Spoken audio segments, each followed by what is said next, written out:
문화는 16, 17세기 유럽에서 시작된 걸로 보고 있습니다. 당시 팁을 올려놓는 접시에 적혀있던 문구에서 유래됐다고 합니다. 미국에서는 남북 전쟁이 끝난 뒤 유럽을 여행한 사람들을 중심으로 유럽의 귀족 풍습 따라하기가 유행했는데 그중 하나가 바로 팁 문화였다고 합니다. 미국 부유층들이 식당 웨이터한테 약간의 수고비를 내주기 시작했고 이것이 전통으로 정착됐다는 겁니다. 다만 원조인 유럽에서는 팁이 모욕적인 행위라는 주장이 나오면서 점차 사장되기 시작했습니다. 미국에서 팁을 주는 이유는 극악의 최저임금도 한몫합니다.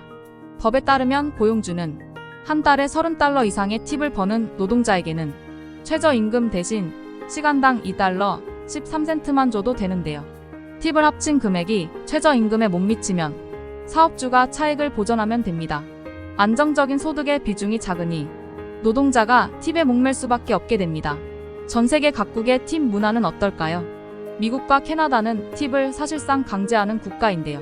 적게는 15%, 많게는 25%까지도 지불합니다. 대부분 유럽 국가와 영국의 영향을 받은 이른바 영미권 국가는 통상 5에서 10% 자율적으로 팁을 주면 됩니다. 중국, 한국, 일본 등은 팁 문화가 없습니다. 특히 일본은 팁을 주는 것을 모욕적인 행위로 봅니다. 유럽권에서는 네덜란드와 벨기에, 북유럽 국가들이 팁 문화가 없습니다. 미국 내에서도 팁 문화에 대한 불만이 커지고 있습니다. 특히 코로나19 이후 팁 비율이 크게 높아지는 팁플레이션 현상으로 인해 더욱 그러한데요. 이전에는 식당이나 술집 같은 업종에서만 존재하던 팁 문화가 이제는 거의 모든 업종에서 요구하고 있습니다. 가장 큰 이유는 태블릿 결제 시스템의 확산이 꼽힙니다. 대면 접촉을 줄이기 위해 터치스크린 방식으로 팁 비율을 선택하도록 바뀌었는데요. 문제는 팁 버튼을 누르지 않으면 최종 결제가 안 된다는 겁니다. 테이크아웃이나 드라이브스루 같이 추가적인 서비스를 받지 못함에도 팁을 내야 합니다.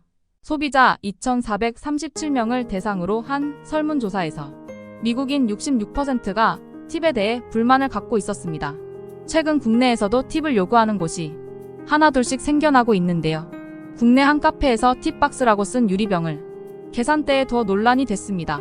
또 카카오티, IM, 사다 등 모빌리티 플랫폼에서도 팁 정책을 채택하고 있습니다.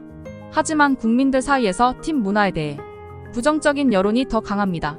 조사에 따르면 성인 남녀 12,106명 중 73%가 팁 문화를 절대 받아들일 수 없다고 답했습니다. 국내에서는 팁을 제공하면 식품위생법에 저촉될 수 있습니다. 현행법상 가게는 실제로 내야 하는 가격을 표시해야 하는데요. 팁을 받게 되면 손님은 메뉴판에 기재된 가격보다 더 많은 돈을 내게 됩니다. 다만 원칙적으로는 팁을 달라고 강요하지 않으면 불법은 아니라고 합니다. 미국에서도 논란이 되고 있는 팁 문화를 굳이 국내에 들여올 필요가 있을까요?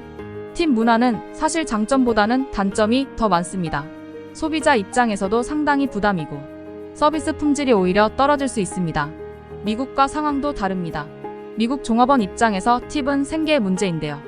한국은 최저임금이 9,620원으로 일괄 결정돼 있습니다. 팁 문화를 그저 힙하다는 이유로 무턱대고 도입하는 것은 상당히 위험해 보입니다. 피해는 고스란히 소비자에게 돌아올 가능성이 높기 때문입니다. 토마토픽이었습니다.